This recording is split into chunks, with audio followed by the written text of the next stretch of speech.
Здравейте, днеска в Борисовата ще ходим. И да.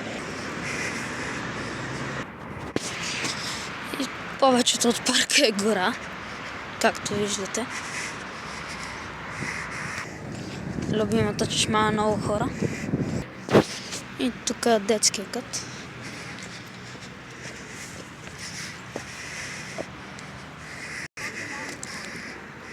Десет от 10. Другата част на детския кът. Катеричка. Катеричка. Тук през лятото има патици, ама сега като гледам и жаби няма да намерим. Никой не го е чистил от доста време. Целият парк не е вижда само ние.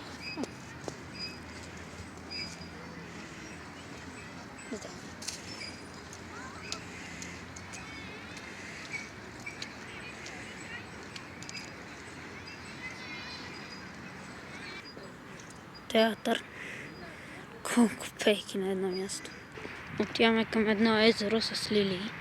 През зимата не знам колко ще има, ама ще видим. Приятничко. Не е като да няма.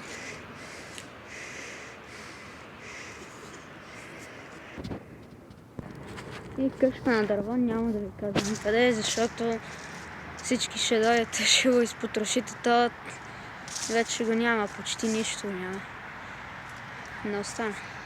И тук е подобен случай. Няма да ви кажа къде е.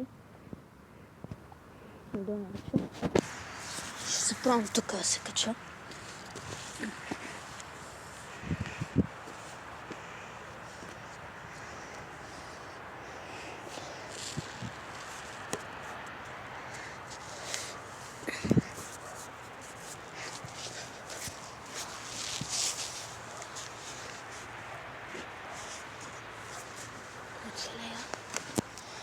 Ще е добре.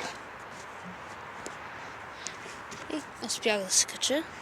Това не е нищо особено. Да. Отиваме нататък. До съборни дъски. Паметника на Съветската армия. Кажете ми, още ли съм в Борисовата? Смисъл, това е пълна гора. Това е като да отида на Витоша.